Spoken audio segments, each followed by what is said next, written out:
L'union du fleuve Mano. À nous aller.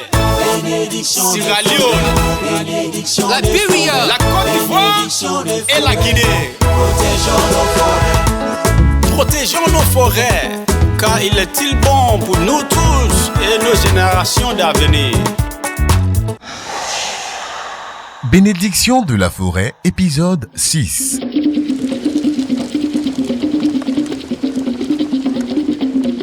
Akbaja. Merci beaucoup les frères. Merci, je suis très content. Vous êtes tous les bienvenus chez moi pour célébrer avec moi l'éléphant que j'ai tué.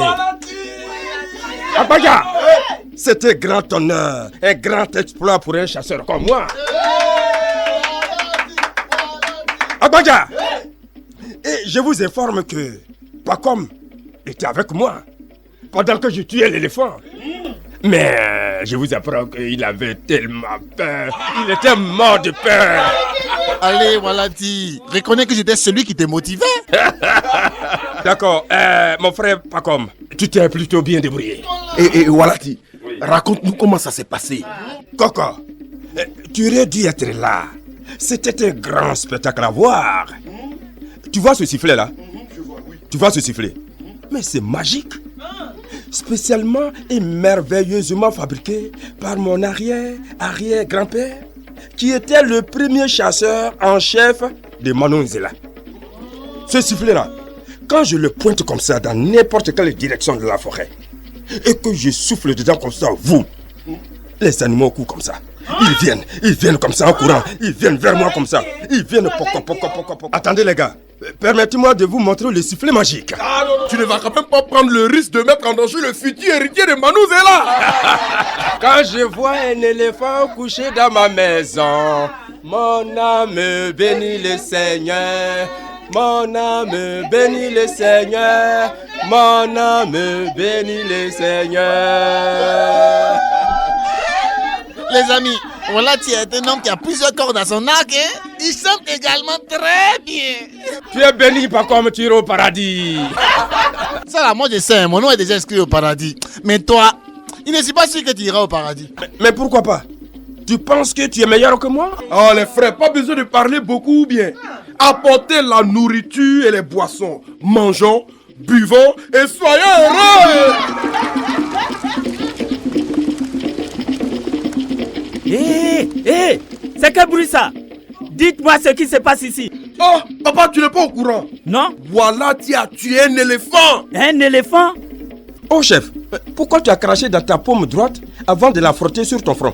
Ça signifie bien que je vais avoir de l'argent bientôt. C'est mon petit rituel pour faire en sorte que l'argent me parvienne. Oui chef, même le puissant éléphant trébuche et tombe. Viens voir sur la bâche. Les défenses sont toutes là. Bolou, le chef a recommencé à se cracher dans la main et à se frotter sur le front, hein. Tu vois, non? S'il pense qu'il va manger tout notre argent de la défense des éléphants, il a menti. Attends-moi ici, je vais me rapprocher pour voir s'ils vont pas diminuer notre part. Walati, mais c'est une bonne affaire pour Monsieur Kroma. Ah oui, ma peau me démange, l'argent arrive. Bon travail.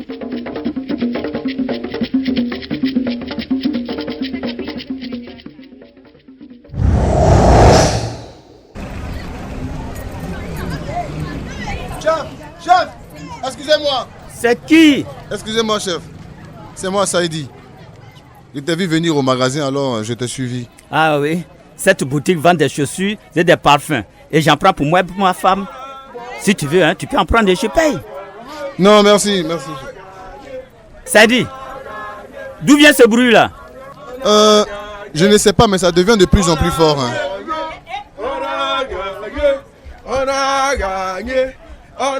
Oh oui, je vois maintenant. C'est mon fils Coco et ses amis. Je me demande d'où ces jeunes tirent toute leur énergie. Coco! Oui, papa. Oh, les garçons, que peut faire votre chef pour vous?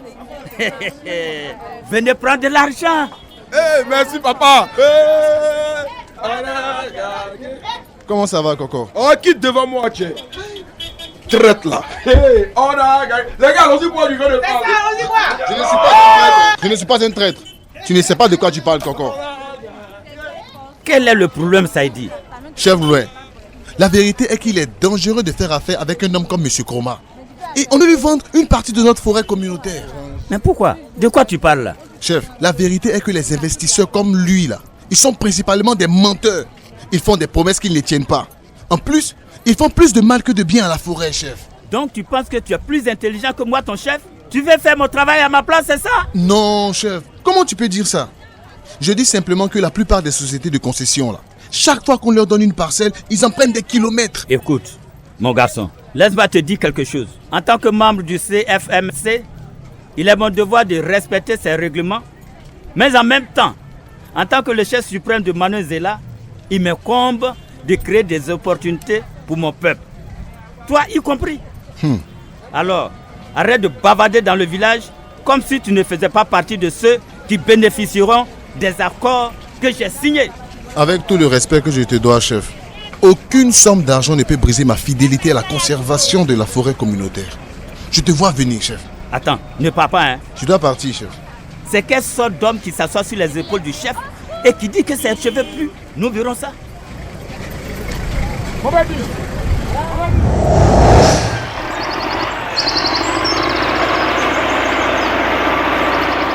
Monsieur Kroma, j'ai convoqué cette réunion secrète ici pour ne pas que tout ce que nous allons dire sorte de cette forêt. Ok, pas de problème. Voici les 2 défenses d'éléphants. Waouh! Oui, c'est bon. Le chef m'a dit que vous les auriez. Je me présente au chef Hunter. Je suis Walati et j'ai hérité des pouvoirs spéciaux de génération de chasseurs en chef à Manon Zéla. Monsieur Kroma, Walati est le chasseur, moi je suis le négociateur. Une défense d'éléphant coûte $5000. Quoi? Attends, le chef a dit que vous le vendiez à $500? Ah, le chef Blamavle ne connaît pas les bons prix. Il n'aurait pas dû vous le dire. Et vous, qui êtes-vous? Je suis Zobanchi. Et je vous parlerai de moi après, voilà. Mais Walati, tu t'es obligé de venir avec tous tes amis? Avec tout le respect que je vous dois, monsieur Kroma, Pacom et Zobanchi viennent souvent dans la forêt avec moi. Ils ont déjà vécu en dehors de Manon Zéla. Donc, ils connaissent les prix. Monsieur Kroma, apportez $6000 et vous pouvez avoir les 2 défenses d'éléphants. Écoutez, voici $1000 pour les 2. Vendu. Mais voilà, dit. Attends, comptons l'argent d'abord. J'ai dit, pourquoi prenez-vous si peu d'argent de cet homme? Pacom, ne sommes pas trop gourmands. Tu connais quelqu'un d'autre qui peut payer les défenses d'éléphants à ce prix-là? Bon, pendant que vous comptez l'argent, j'ai un autre marché. J'ai une énorme demande de la part de mes clients à travers la frontière et à l'étranger. Et j'ai besoin de votre soutien. J'ai besoin d'un approvisionnement constant de certains animaux dans cette forêt, morts ou vivants. Qu'est-ce qu'il y a de drôle? Mais monsieur, c'est ma spécialité, pas de problème. N'importe quelle partie que vous voulez des animaux, vous le dites. Et puis je vous fournis ça, les défenses, les fourrures, les pattes, les dents, quoi que ce soit.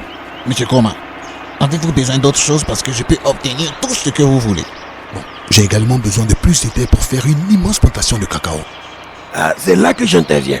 Dites-moi simplement combien de terrain vous avez besoin, je le ferai. Mettons le chef au courant dans tout cela. Une fois vous avez le soutien du chef, il n'y a pas de problème. Eh bien, la bonne nouvelle pour vous, c'est qu'il est avec nous, là, le chef. Julien. Alors, tout va bien. Bon, la semaine prochaine, je vous enverrai plus d'animaux et avec les bonnes parties. Et moi, j'aurai plus d'argent pour vous. D'accord? Marché conclu.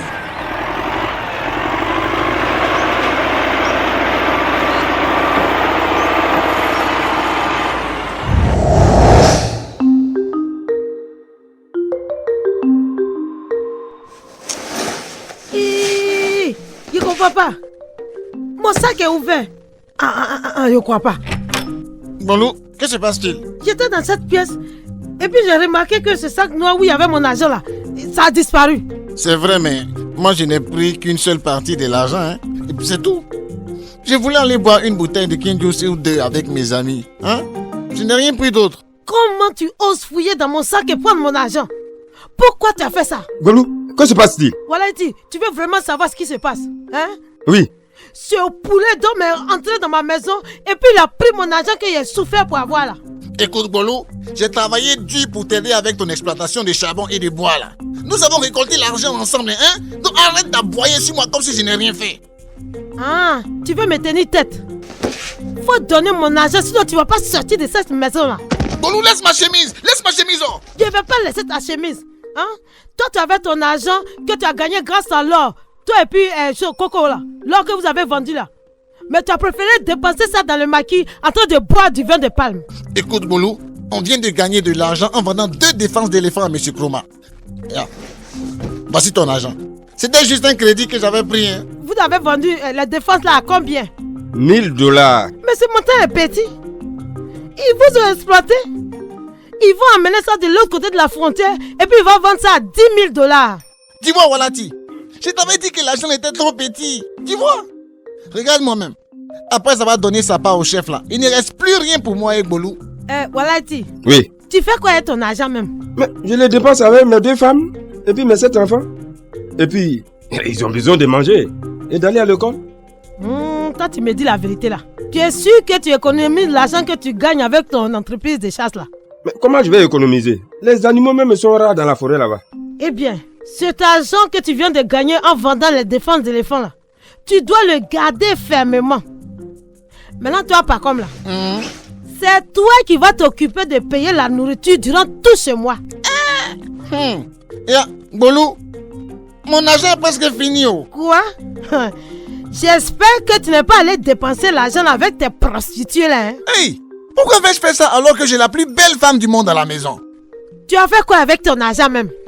Je devais de l'argent à certaines personnes là. Mais ne t'inquiète pas, je m'en vais dans la brousse chercher du cure-dent pour les vendre à M. Kroma. Pas comme, c'est dangereux hein. Les gardes forestiers ils sont partout. Vous pouvez vous faire arrêter, condamner à une amende et emprisonner. Garde forestier, mon œil. Laisse ma chemise, Bolou. En enfer les gardes forestiers. Voilà, donne-moi ta machette. Et garde à celui qui me provoquera. Garde forestier. Mon œil.